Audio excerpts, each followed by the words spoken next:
Hey, thank you so much, Nick. Good afternoon, everybody. I'm Jenny Robinson, the Associate Director here at the Gardner Policy Institute, and so glad to welcome you to our media roundtable, where we're going to be talking about Utah's engineering and computer science workforce today and the new report that we're releasing this afternoon. Just a reminder, the report is available on the Gardner's website, gardner.utah.edu. We'll put a link into the chat here for everyone as you need it. You can hop on and find it there. We have a few guests that are joining us today, and it's my pleasure to introduce them and tell you how we're going to go through our roundtable. We're going to begin with Levi Pace, who's our senior research economist here at the Gardner Institute. And Levi is the key author of this new report on engineering and computer science in our state.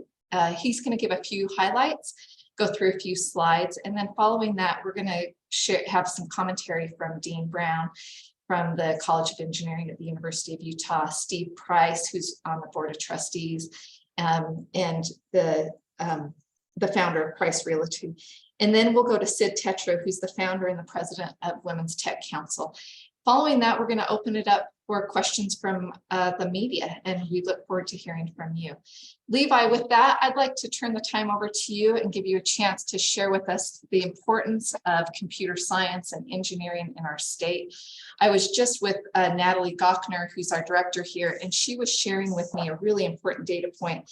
She said since 2010, so a little over a decade, 40% of the state's jobs have been in Silicon Slopes area, which is the Midvale to about Pleasant Grove area. 40% of those jobs. And this really doesn't happen, Levi, without the state's investment and without the institutions of higher education that help create this great workforce. So I am excited to hear what you have to share with us today. Excellent. Thank you, Jenny, and thanks to everyone for your interest in our research. My co-authors, Josh Spolsdorf, Max Becker, and myself have some findings. We'd like to cover key findings in 4 areas. In terms of economic contributions, we looked at people in engineering and computer science jobs and what that did for Utah's economy in 2020. We looked at higher education outcomes as well, degree completions, and some of the trends we've had over the past couple of decades. And again, there has been steady investment on the part of the state to make that possible and to really set up our employment trends, as Utah's workforce is diversifying, as Utah's economy is advancing. It's been timely that we've had growth in these occupations in this segment of the workforce.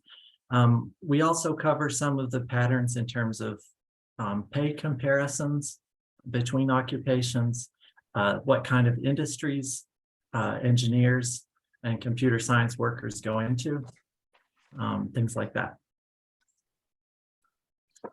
In terms of economic contributions, engineering and computer science workers are responsible for sustaining 12 to 15% of the state's economy. If we look at that in terms of jobs, there are 110,000 people who are employees or self-employed in engineering jobs or in computer science, like tech-related jobs. Those 110,000 workers spend their income, and the companies they work for have supply chains in Utah, and they'll pay their suppliers, pay their contractors, and that creates another 128,000 jobs outside of engineering and computer science.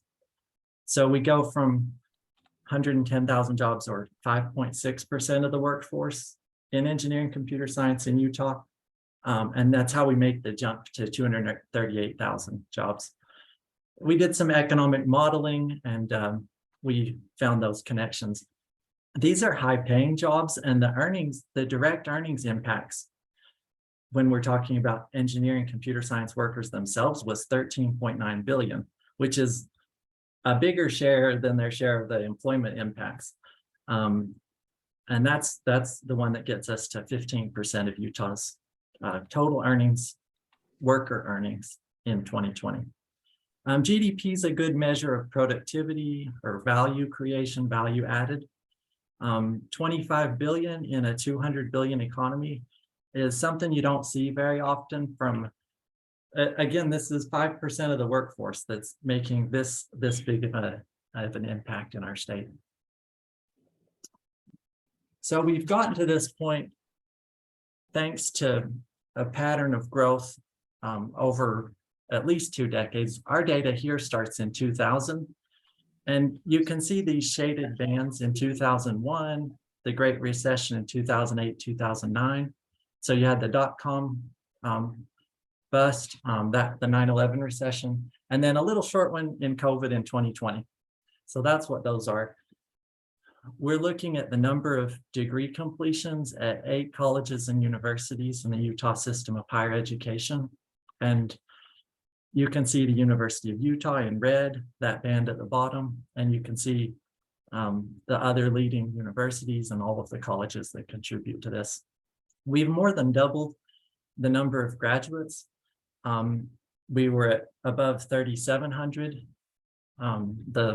as far as this data goes, and it's risen since then as well. So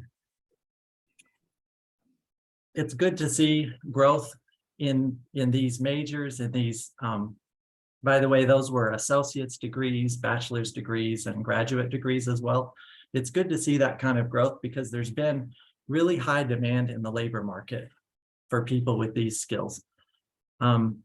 If you look at this chart, we've got a dotted line for all the other occupations in Utah, everything except engineering, computer science. We start with 100% in 2000, and we see that Utah's a strong economy, and it's been growing at about 40% is the cumulative growth in the number of jobs that we've had from 2000 to 2020. I'll pause just a second to note that engineering jobs would include things like mechanical, industrial, civil engineers, managers, and there's actually a list of 21 occupations. And of course, details are in the report. When we look at computer science, we're talking about software developers, computer support specialists, information systems managers, 17 different occupations. You can see on this chart that computer science took a little different path to get to where it did. They also, over this 20 years, experienced 120% growth, more than double the number of jobs. They took a harder hit during the 2001 recession and then accelerated growth recently. And engineering took, I guess, I don't know, the high road, the steady growth road, a little steadier of a path. So what I see in this as an economist is that engineering, computer science are driving growth in Utah's economy. So they're really a linchpin in the type of growth that we've seen in Silicon Slopes, along the Wasatch Front, and really statewide as well. So that's good for economic development, business development. It's good for the growth of the state.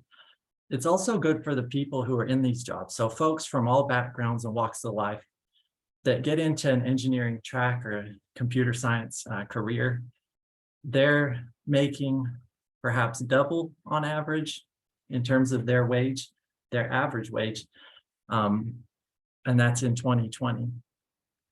Computer science, people in computer science occupations are making 76% more.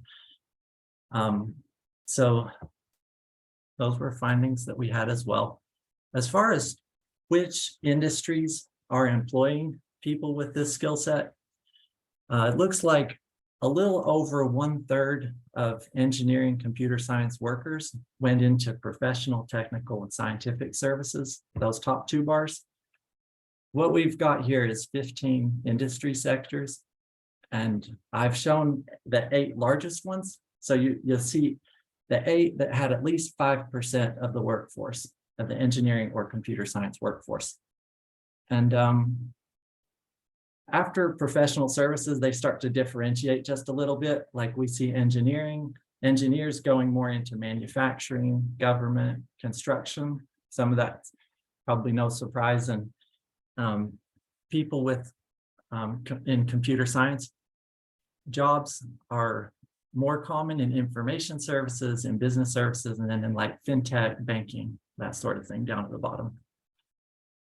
So that would be the industry profile of the types of companies that are hiring this talent. One other way we looked at the workforce was just in terms of their demographics.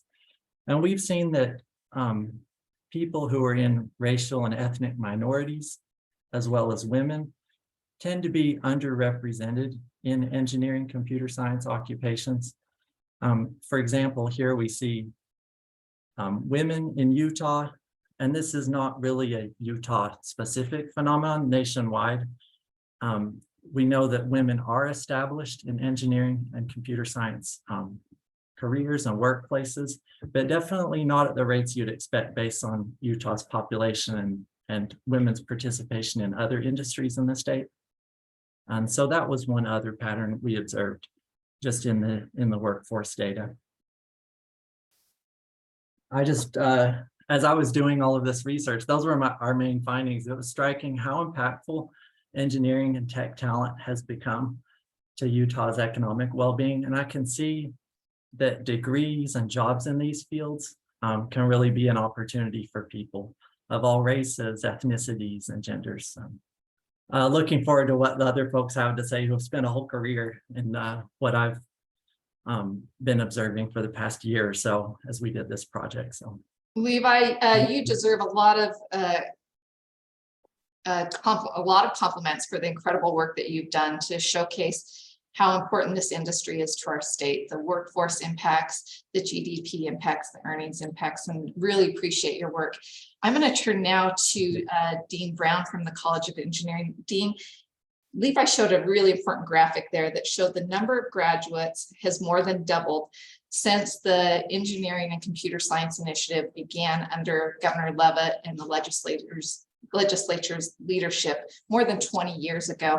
This has been about during the course of your time as dean of that college, and I would love to hear your perspective on what's been happening and how important this workforce is to our state.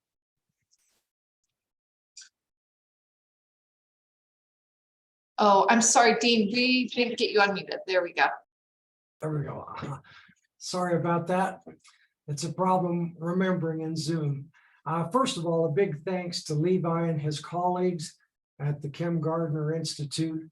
We have wanted for years to have somebody do an independent analysis of the impact of engineering and computer science on the Utah economy, and we finally have that report. And it's exciting to see how great the contributions are to the Utah economy. As you mentioned, this all started under Governor Mike Leavitt when he was interested in trying to create more high-paying jobs in Utah. And so he established what is now known as the Engineering Initiative, which has funded for all of the Utah system of higher education universities growth in our capacity to educate computer scientists and engineers. And I'm happy to say that all of the governors since then and all of the legislatures have supported the investment in growing this area of education. And if you look at the growth in the tech economy, it pretty much directly tracks the number of graduates that we've been producing. Of course, Utah does import a lot of engineers and computer scientists from outside the state, because we still aren't graduating nearly enough to meet the needs of our own Utah companies. We had our industrial advisory board meeting this morning in the College of Engineering, and we're delighted to have Levi come and present the results of this report. And as he could confirm, the companies sitting around the table applauded what's happened in Utah and confirmed that they need ever more graduates in these areas. The other thing I wanted to mention is we really appreciate the members of the Technology Initiative Advisory Board, which is a board that has managed the engineering initiative funding for 20 years now. These people serve in these volunteer roles. The chair of that group is John Sutherland, and they have kept this initiative going, and we really appreciate that. Since mention was made in Levi's report about the numbers of women and minority participants in engineering and computer science, I'd just like to give you some positive information about what has happened at the University of Utah. I came here as dean in 2004, and I have the data from 2005 on. So when I came, we had all of 208 undergraduate women students in the college. That has grown to now 1,167 women students in the College of Engineering. And of course, we've had growth in the overall enrollment, but as a percentage, that has gone from 10% to 20%, which is pretty close to the national average. In terms of students of color, we've gone from 405 to 1,924 over that period of time.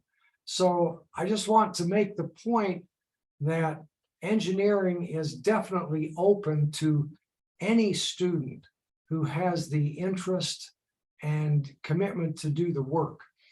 We welcome all students, and I did a recent analysis of starting salaries for our graduates and found that at both the undergraduate level and the graduate level, our women students are getting higher starting salaries than the male students, which is an interesting result. So we're delighted with the contribution that engineers and computer scientists are making to Utah's economy. It has certainly had a big impact at the University of Utah and at all of the other USHE schools in the system. So I'll turn the time over now to Steve for his comments and look forward to some questions when we're done. Dean Brown, thank you. You know, my experience with engineering began in a very different way. So I'm an active developer. For a living, I develop industrial buildings, just simple industrial buildings. So since 1991, I've worked with electrical engineers, structural engineers, mechanical, civil engineers. And as we were coming out of the 90s, we watched the birth of Silicon Slopes. And that really was three factors. It was Novell and WordPerfect and the engineering initiative. It really propelled that growth and helped diversify the Utah economy so that we're most like the US economy. Then 6 or 7 years ago, with the birth of e-commerce, we started seeing in our tenant spaces a different kind of engineer. We started seeing these computer science engineers. And today, probably 60 to 70% of our tenants, these are industrial tenants in industrial buildings, so supply chain, aerospace defense, life science, bioscience, medical science, device science, all have computer science and engineers in their businesses. And so as we watched this happen, we thought, wow, there's something happening bigger than just Silicon Slopes. We signed a lease 6 or 7 years ago with Cache Valley Electric, and they have a BAM division. When they set that business up in the Northwest Quadrant of Salt Lake City, there were probably 80 engineers, computer science engineers with 3 screens in front of them, designing, electrical designing, pre-designing products. So for example, most of the conduits and other basic electrical that would be bent, installed, cut at the airport is all pre-cut and pre-bent and pre-made in a Cache Valley Electric facility via BAM. So the efficiencies, the cost savings, the expertise that happened, we could see something really big was happening. So at the University of Utah here, when we looked at the need for a new computer science and engineering building, we started looking through the time zone, the Pac-10. We looked at the Utah economy, how it had diversified since 2000. 2000, I think that if we looked at the Utah economy, it was primarily a tourism economy, an agricultural economy. a mineral extraction economy. Well, we have dramatically diversified the economy because of these kinds of degrees. And so here on campus, there was a new building. It was an important building because if we don't have the place to help grow this and future generations of engineers, we just can't continue to propel. And I think that's the word, propel the Utah economy in the way we have in the past. And really what I've seen is one of the most powerful nutrients, and it's a nutrient to the Utah economy and the US economy, are computer science and related engineering degrees. And so here at the University of Utah, we want to make sure that we continue to fulfill that mission and make sure that we can stay highly competitive in the Utah economy, in the US economy, in the global economy, but also provide residents that are here and students that come to the University of Utah with the best education they can in these fields. So that was really my connection to engineering. We could see it in the workforce. We saw it day by day, business by business, day by day, and we watched the way it propelled and changed these companies. Thank you, Steve. Steve, that's terrific. We really appreciate your leadership at the university and your dedication to this community. And thank you so much for sharing your perspective on that. I'm going to turn now to Sid Tetro. Sid, you have this incredible depth of knowledge. You probably know the workforce needs better than anybody on this call, serving as the founder and president of the Women's Tech Council. You're also CEO of Brandless. I want to turn to you and give you an opportunity to respond to all this that you're hearing. Maybe I'll just share a little bit of what Levi told us, but you know, the growth in computer science and engineering jobs is 3 times other occupations in the state. The growth of computer science and engineering in our state far outpaces what's happening in other states. Tell us what you're seeing on the ground. Yeah, I love the stat that you showed at the very beginning where you were talking about that, you know, for the last decade, 40% of the job growth has really happened this direction. You know, the thing that we often talk about in the tech community is that in today's world, every job is getting powered by technology, and we don't see that changing. So if we think it was 40% for the last decade, it is dramatically going to continue to increase for the coming decade. And what that means is that we have to enable a workforce. I think Dean Brown has done an amazing job at the University of Utah, really focused on increasing computer science graduates and engineering graduates, and even the focus at the University of Utah on women has been tremendous. I think the things that when you look at this data are really great. First of all, now we have a baseline. That's awesome, right? We're not quite performing at the level of the country overall. So we've got some room to go because we need a workforce that's now ready for this. I think there's a couple of things that I've learned. And as you know, we talked with a bunch of women last week around this specific thing. And I have a couple of highlights that I was thinking about. First of all, we know we need the talent. We have to have more people entering computer science and engineering. I think second, it's very clear from this data as people dive deep into it that we still have a bunch of work for people of color and women. There is a significant amount of work that we still have to do to increase our ratios in those amount. Our workforce is generally 50-50 in the state of Utah. We are nowhere near that in the computer science and engineering field. So we're going to have to focus specifically on that. One of the other things that I think came out of a discussion that we've had with a lot of women too are that in the engineering and the computer, and so I'm a woman who came from computer science. I graduated with a computer science degree, right? That I was one of 3 women in my graduating class. And I really appreciate the dynamics that we are faced with coming through. I also appreciate the amount of work that it takes to change these trajectories along the way. I think that in order to meet the demands of the workforce and the economic drivers, we are also going to have to embrace many pathways for people entering the workforce and into this.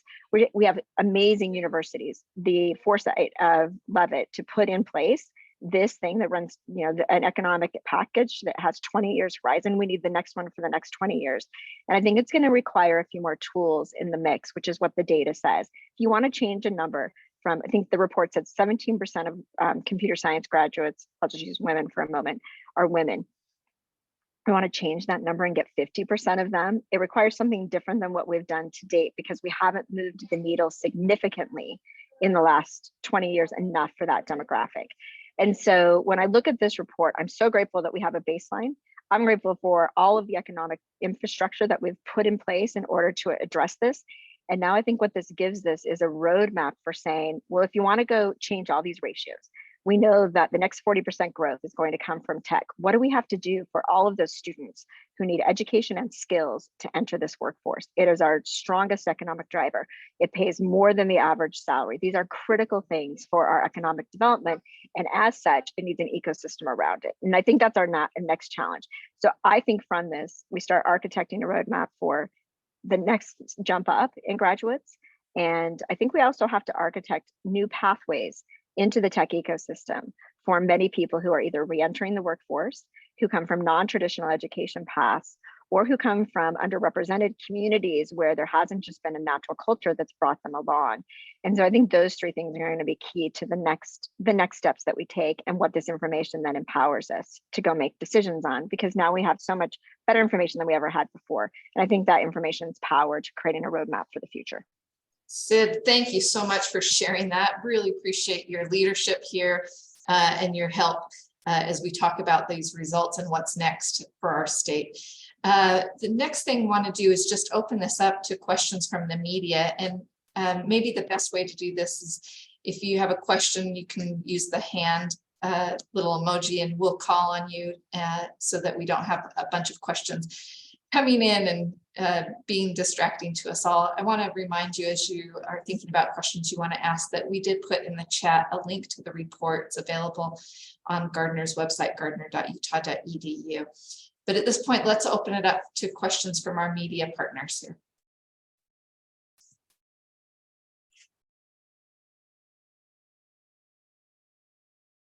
Nick, did you get any questions in the chat that you'd like to? I believe Mark had a question. Oh, excuse me, Jenny, go ahead. Jenny raised her hand. Go ahead, Jay.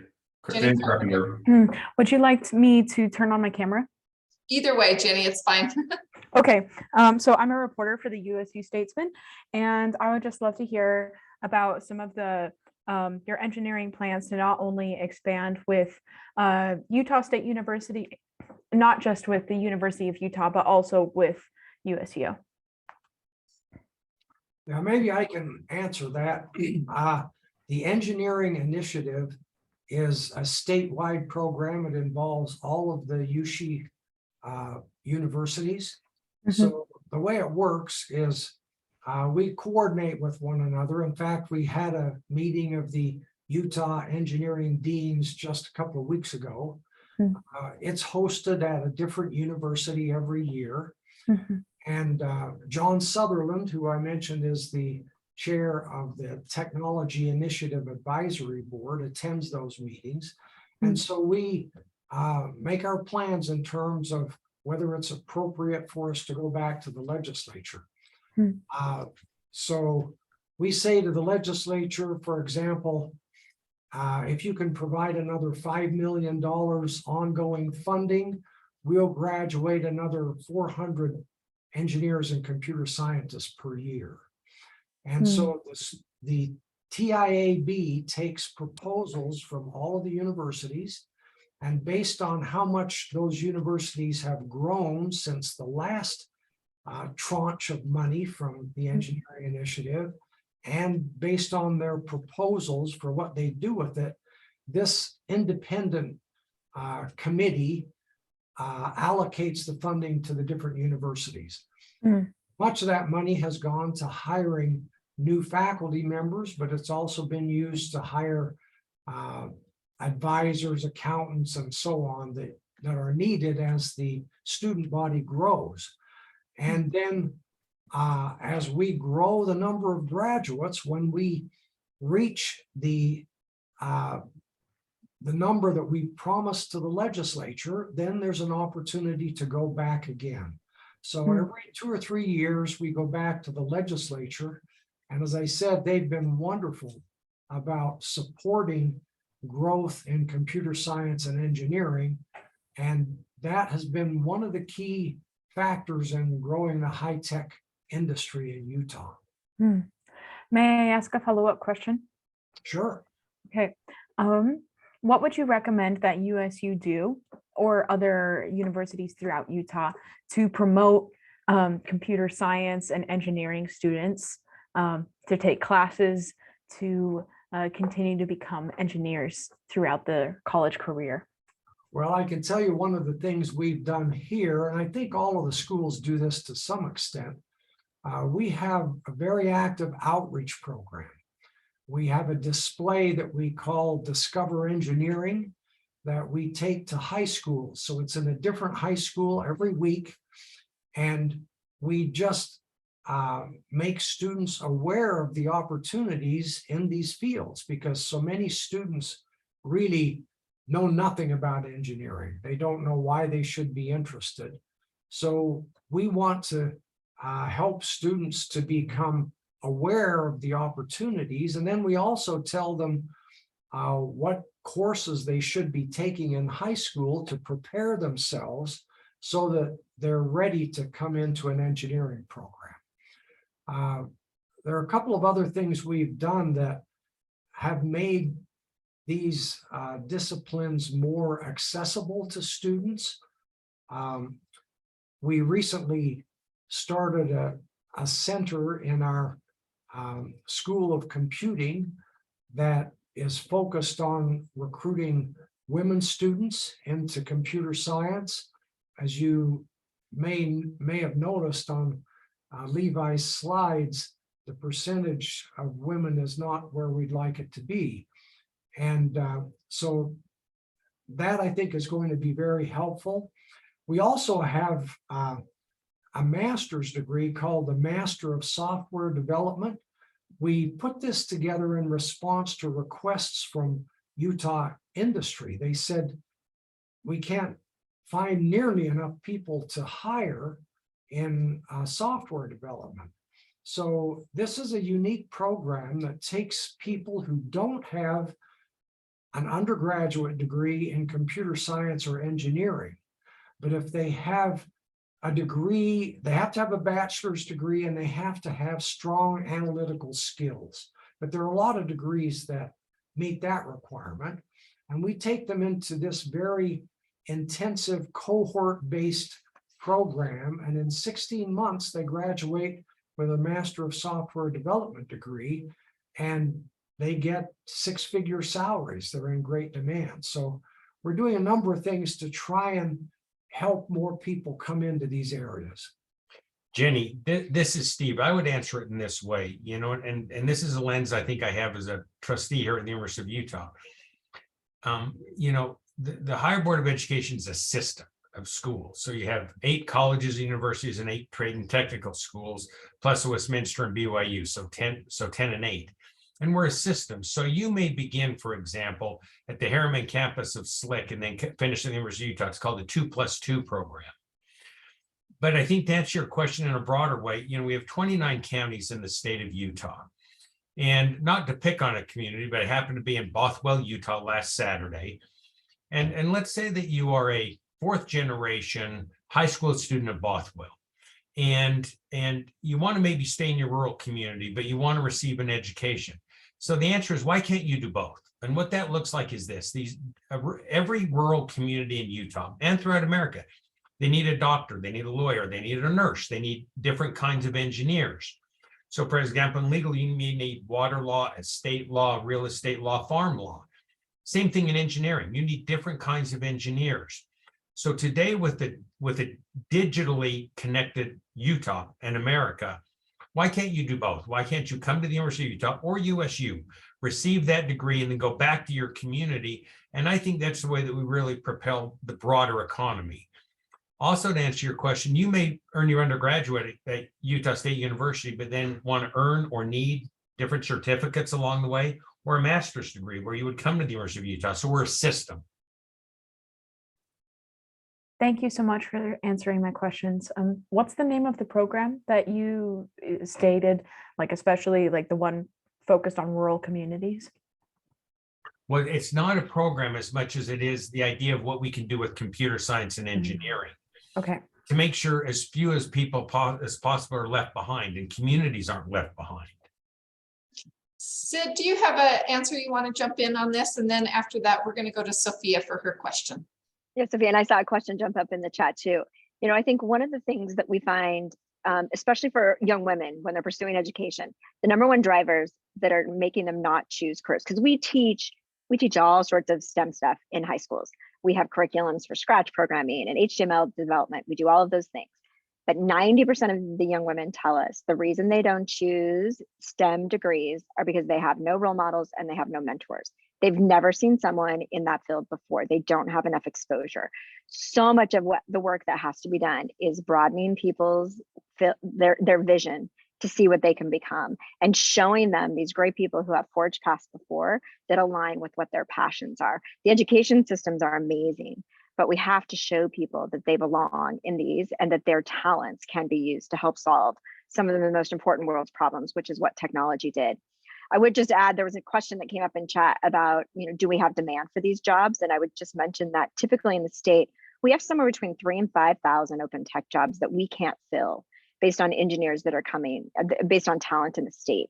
So a big drive for what the initiative was 20 years ago and today is that we currently, with our own skill set in our own state, cannot fill the high paying jobs, which is also why you have a lot of talent getting imported in.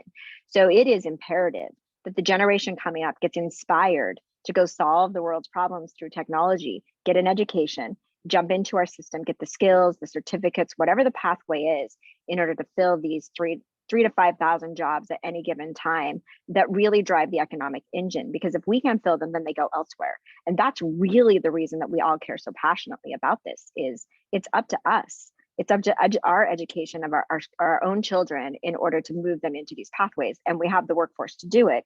We just have to steer them into a direction where they see the value of coming into this ecosystem. Wow, Sid, that's terrific. Appreciate you sharing those numbers with us and helping us to understand the demand for jobs right now. Dean Brown, it looks like there's going to be no shortage of need for your graduates and lots of job opportunities coming. We're going to go to Sophia next for a question, and then after Sophia, we'll go to Ashley. Thanks so much. I actually have a couple questions, but maybe I'll just ask two of them now. One, I think, is probably for Dean Brown.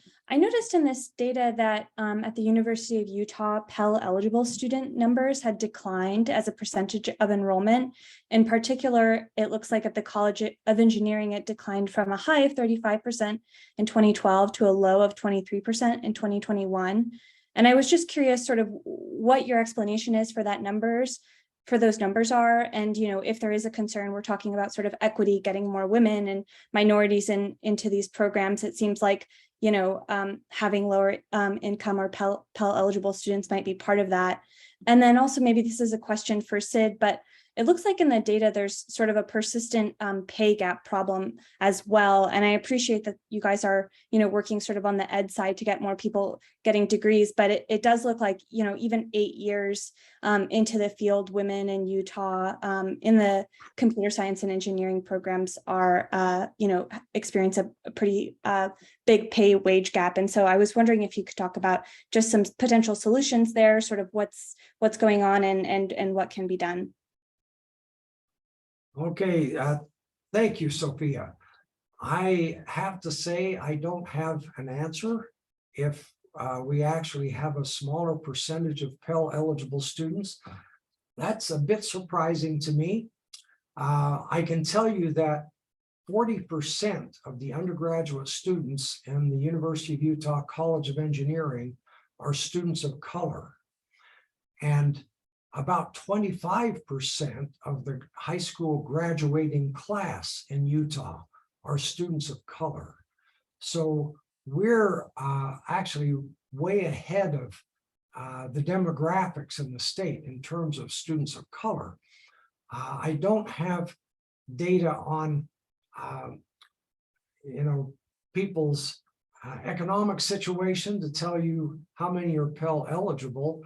But I can tell you that at the University of Utah, we have a scholarship called the For Utah Scholarship that basically fills the gap between the Pell Grant and the full cost of tuition, so that students who are Pell eligible and have a high school GPA at a certain level when they come to the university pay nothing for tuition at the University of Utah. So I think we really are providing a path for students who come from a more challenging economic background to get these degrees at the U.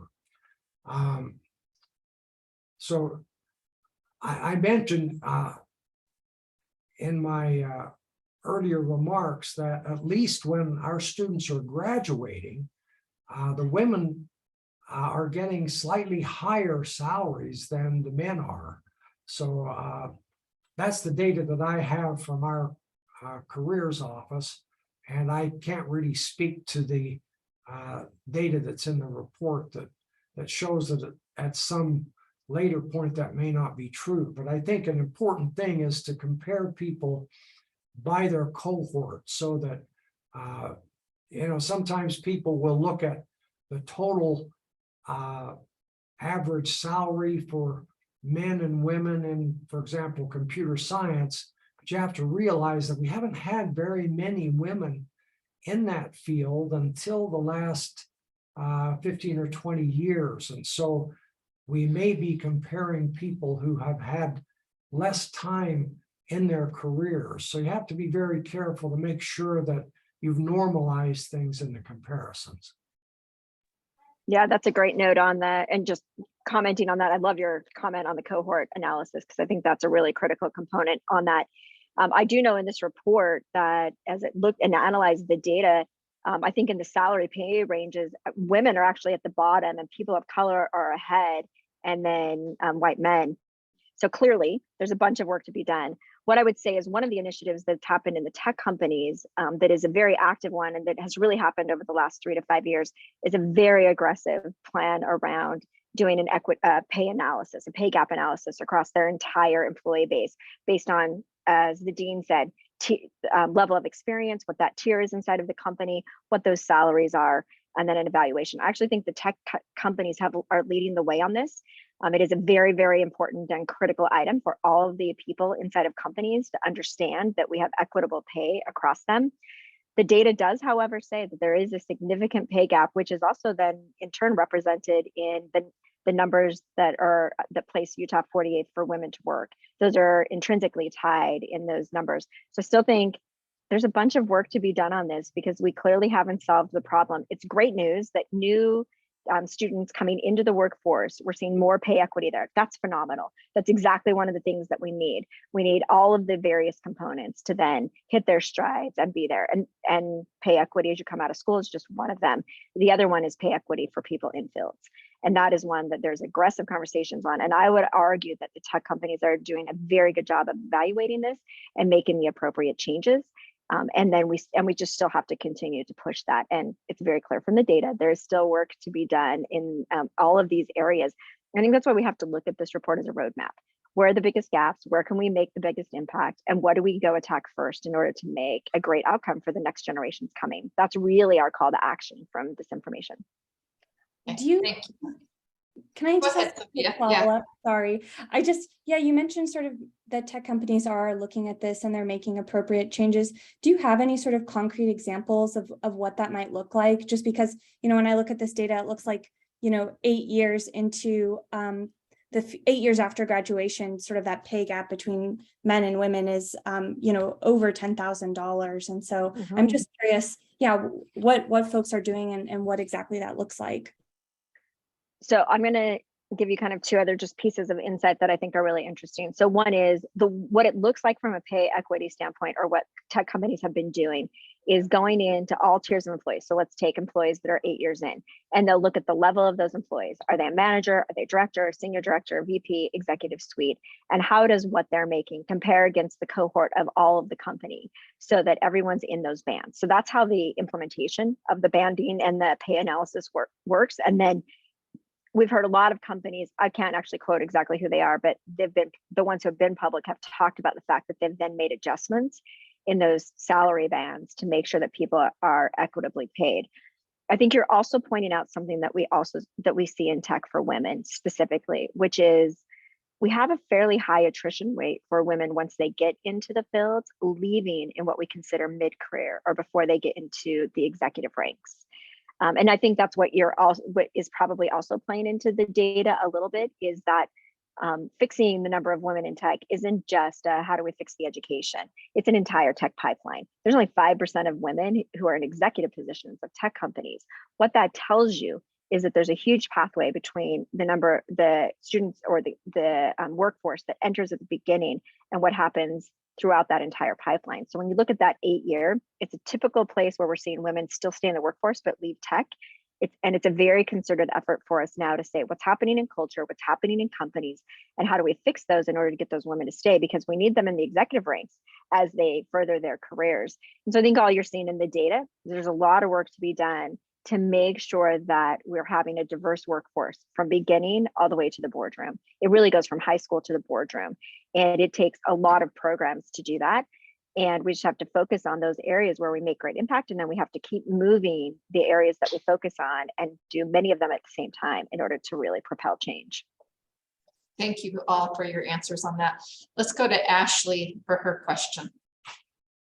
Hi there. Thank you so much. I'm just actually going to continue this line of questioning. Sophia is kind of just right on the money of where I was at. So I'll just continue with Sydney, if that's okay. But kind of back to Sophia's point, a lot of the data seems to overlap with a lot of things that the Utah Women's Leadership Project have found for women in Utah and kind of women in tech. Kind of specific to Utah's cultural factors and things as that. Sydney, do you have any thoughts on Utah as a specific place that kind of reflects some of these statistics and the overlap between women in the workforce and maybe cultural ideals? I mean, any environment that people are in a workforce impacts them for sure. I will say one interesting thing about the data for women in tech is that there is not a significant gap between the number of women in Utah and the number of women nationwide in tech. So the number of women in Utah has hovered around 23.5. The number nationwide is about 26%. So the numbers don't have a huge disparity between the two. So what that says is without a massive disparity, you really tend to go back to what's happening in the companies that's either not allowing those diverse forces to thrive, not enabling those to really stay in those jobs and really progress. And that's where I think you see really concerted efforts. I would say by and large, the tech ecosystem is doing everything it can to lead out in these conversations and set a standard for how we have to handle diverse voices. And this is coming from everything from, so we've seen best practices rolled out as an example for job applications that are run through gender decoders so that there's words and descriptions that are really welcoming to all. It's just a really basic thing, but you see things like that. Or we've seen other companies which have really gone after family leave practices. We have companies like Adobe who offer 6-month paid maternity leave or paternity leave, basically family leave policies. Those have really started to make a dramatic change in the way that we really evaluate and make people successful. So at the end of the day, the gaps are big. Gaps in Utah and your question around culture, for sure, there's dynamics in any culture that come to play because women weren't traditionally a big part of our workforce, but today, already in our state, women are about 50% of the workforce. That's just true. So what we really want are those women to have access to high-paying jobs. And then we want them to get access to high-paying jobs because they have the tools, and then we want them to stay in those jobs. So those are 3 really big buckets of focus that we're trying to focus on. And to be honest, I don't talk to a tech company today that's not very focused on how we do this better, how we come collectively together, and how we change the future faster. Great. Thank you so much, Sydney. Mark, we'll go to you next. Okay, thanks very much. I'm Mark Tullis with TechBuzz. Yeah, I'm really impressed that you pulled this data together. It's very welcome that we have this data now. I'm just wondering, as you were going through the data, were you finding that looking at the tech sector, that 12 to 15% of the Utah economy number, and that's coming from computer science, I believe, or the engineering side. Have you ever looked at the entire tech sector, other types of jobs in sales, marketing, and other areas to see, because we get a lot of people asking this question, which percentage of the Utah economy does the tech sector represent? And it keeps coming up a lot. And so I'm happy to see that you're you're gathering this data. I'm just wondering if when you're looking and sort of parsing these different categories, if you're able to zero in on the tech sector. I guess not. You can't get completely into that sector. Yeah, thank you for the comment, because this study was based mostly on occupations, regardless of where you work, what your job description is, if you're engineering or computer science. And the Gardner Institute did do a study on the tech sector based on companies, where we counted anybody who works at a tech company that has like a tech product or service. Just a couple of years ago, I think we wrapped that up, and perhaps we could drop a link to our tech sector report. And we did show what percent of the economy that is. And I don't have it on command right now where I could just tell you what the percent is, but it's similarly quite high. And they've seen tremendous growth. And that just sort of confirms the trends we're seeing on a company basis for the tech industry, and then the trends we're seeing on a workforce basis for these job descriptions at any type of company or government. They kind of dovetail a little bit, but they were definitely separate approaches in how we did that. Oh, thank you, Jenny. I see that just the link just opened. Thanks, Jenny. I'll take a look at that. So that's 2019. So the data is probably 2018 data. It'd be great to update that study when we get a chance. Yeah, Mark, you're exactly right. It's 2018 data. And Levi made a really important distinction that the report that is coming out today on computer science and engineering, those are jobs, not so much an industry. So people in those jobs could be working in government and higher education, in a private business. Okay. Well, just one more thing. I really love that graph that showed that the bar charts and the grads from each university and over time. That's a really amazing chart that you put together. I would just say, is there a plan to include the private institutions as well, Westminster, BYU, Western Governors, and some, because that, even though it will be more complicated, it will be really interesting to see the contribution from private universities.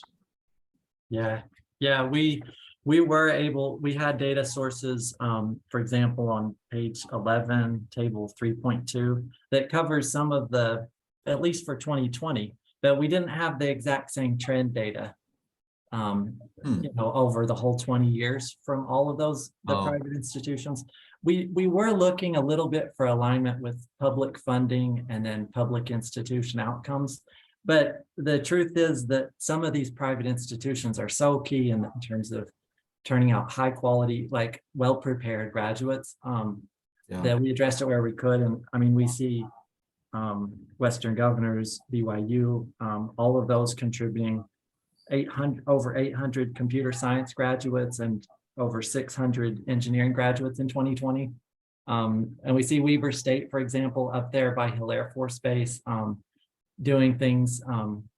And they've got particular niches, like different schools have different types of programs. So the type of graduate, a bachelor's degree, perhaps with research experience at Utah State or the University of Utah, might be kind of a little different segment of the workforce than you'd see from different programs at the colleges and other universities. But a couple comments there. I know it's tricky to get data that's consistent from different universities and what they consider engineering. And I know, Weber State puts out a lot of aerospace, other engineering that goes into defense technology, and so it may be apples and oranges sometimes when you're dealing with different university data sets, I would guess. Now, some of that is actually clarified in the American Society for Engineering Education database. They have very specific rules about how you report things. And I know that we made that available to Levi and his colleagues. And some of that data, I'm sure, made it into your report. Yeah, that as well. Yeah. All right. Well, that's all. Thanks. I'm really happy to see this report come out, and I look forward to digging into it. Hey, thank you, Mark. And for you and others who are on the call, please reach out to us if you have follow-up questions. Nick Theriot, who's our communications director, sent out the media advisory, and he can field any questions and get them to the right people, whether it's to Steve, Dean Brown, Levi, or Sid. We're near the 3 o'clock hour, and if there are no more questions, I just want to wrap up and say thank you to our incredible guests today.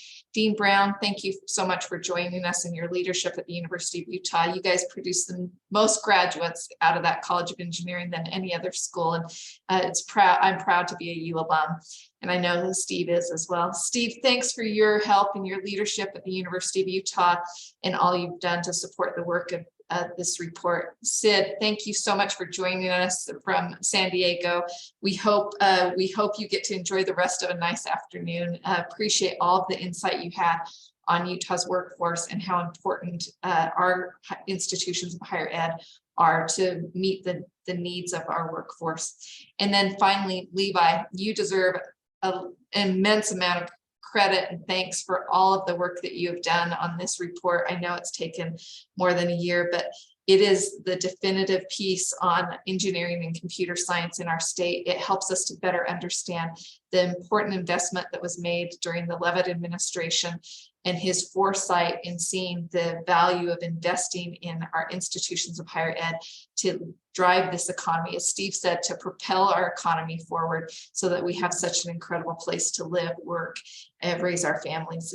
So thank you so much. And again, reach out if there's anything else we can do.